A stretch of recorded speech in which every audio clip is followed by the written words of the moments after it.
So మొత్తానికి ఆ జగన్ నాటకం గురించే చెప్పారు. మీ జగన్ నాటకం గురించి ఏమైనా చెప్తారా? నా జగన్ నాటకం ఏంటి? స్వామి ఏం చేస్తున్నాడో మనకేం తెలుసు. ఎందుకు పార్టీకి చాలా సేవలు చేశారు, పార్టీలో ఒక గుర్తింపు తెచ్చుకున్నారు.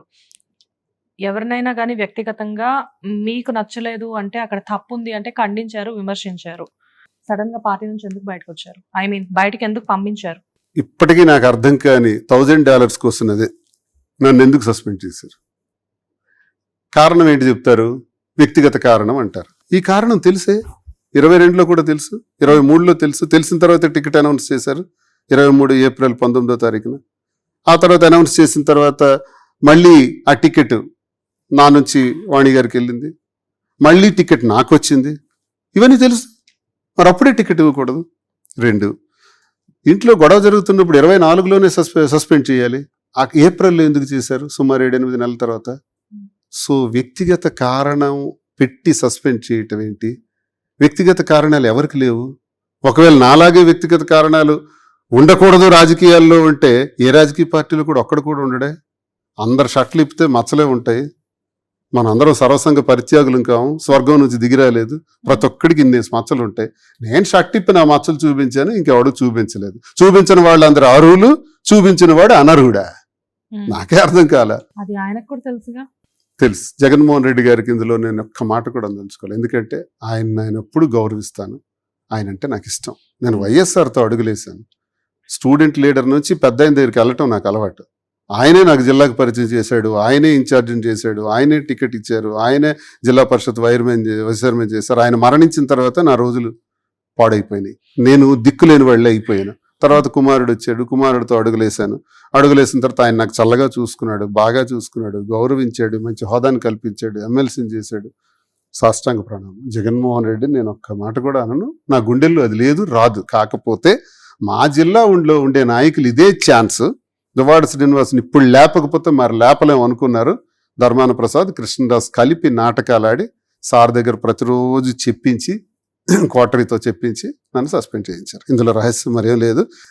నా సస్పెన్షన్ కారణం జగన్మోహన్ రెడ్డి గారు కాదు, ధర్మాన ప్రసాద్, కృష్ణదాస్, మా జిల్లా నాయకులు. కాదు సార్, ఇప్పుడు మీ గురించి ఆయనకు మొత్తం తెలుసు. ఎందుకంటే మాధురి గారి గురించి ఏమీ లేకముందు కూడా మీకు వాణి గారికి మధ్యన ఏం జరుగుతుందో ప్రతిదీ మీరు తీసుకెళ్ళి ఆయన ముందు పెట్టారు. అండ్ ఎవరో ఒకళ్ళ ద్వారా ఆయన దాకా వెళ్ళింది.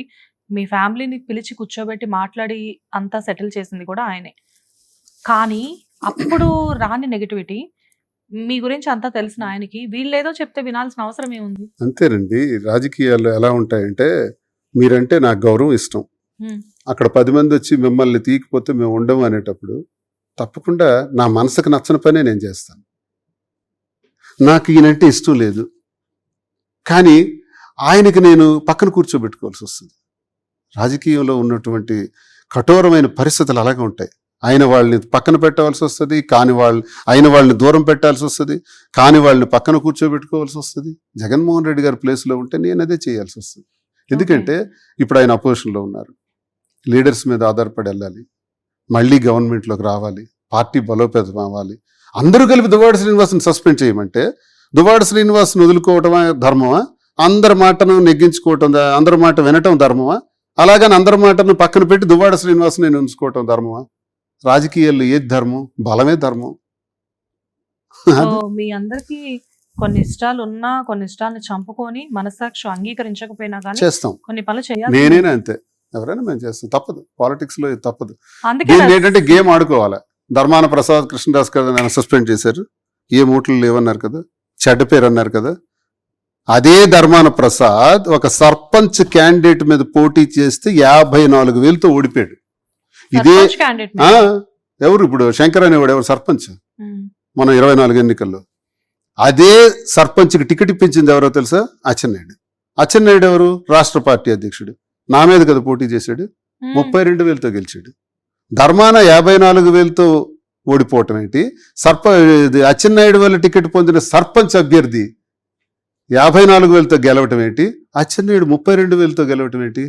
రాష్ట్రంలో హైయెస్ట్ ఓటింగ్ నాదే వస్తుంది మెజారిటీ అని ప్రగల్భాలు పలికాడే అచ్చెన్నాయుడు. మరేం 32,000కు ఉండిపోయాడు? That is Duvvada Srinivas. నా స్ట్రెంగ్త్ అది, ప్రజల్లో నా బలం అది. ఈ రోజు ఇంత చెడ్డ పేరు గురించి మీరు మాట్లాడుతున్నారు, ఆ రోజుకి ఉంది. నేను పోటీ చేసి నామినేషన్ వేసిన నాడికి మా ఇంటి గొడవలని మా నియోజకవర్గ ప్రజలకు తెలుసు, ఎవరికి తెలియకపోయినా. అయినా 75,000 ఓట్లు వేశారు కూటమి బలంలో. అచ్చెన్నాయుడికి 32,000తో నిలబెట్టారు. ఈ గొడవలే లేకపోతే గెలుపు నాదే. కానీ మన దురదృష్టం 32,000 వరకు అయినా నేను నిలబెట్టగలిగాను. ఇంత కష్టాలు, అది కూడా ఏప్రిల్లో ఎన్నికలు అంటే జనవరిలో నాకు టికెట్ ప్రకటించారు. జస్ట్ 2 months 3 months లో ఇంత టర్న్ చేశాను. నేను బలమైన వ్యక్తినా, ధర్మాన ప్రసాద్ బలమైన వ్యక్తి? ఇక్కడ కూటమి బలం మీద గెలిచిన అచ్చెన్నాయుడు బలమైనోడా? కూటమి బలంలో కూడా 32,000కి నిలబెట్టిన నేను బలమైన వ్యక్తినా? నాకేదో ఒక సినిమా చూస్తున్నట్టుంది సార్ ఇక్కడ. రైట్, ఇది ఫ్యాక్ట్స్. ఇవన్నీ మీరు రికార్డెడ్ ఫ్యాక్ట్స్ కదా, ఇది నేను అబద్ధాలు చెప్తున్నాను. నేను అబద్ధాలు ఏం కాదు. మా జిల్లాలో అందరూ 45,000 పైన గెలిచారు. అచ్చెన్నాయుడు 32,000 ఉండిపోయాడు. సిగ్గుమాలిన ఆడొక స్టేట్మెంట్ ఇచ్చాడు. అచ్చెన్నాయుడు గెలిచిన తర్వాత ఏంటి, పూజకి పనికిరాని పువ్వు, ఎవడరా పూజకి పనికిరాని పువ్వు? నువ్వు పూజకి పనికిరాని పువ్వు కాబట్టి 32,000 ఉన్నావు. నువ్వు నీకు దమ్ముంటే 70,000 అన్నావు కదా, ఎందుకు తేలేకపోయావు? Straight question to Atchannaidu. ఇప్పుడు కూడా నేను అడుగుతున్నాను, శక్తిహీనుడా, 70,000 అనుకుని 32,000కి గెలిచావు.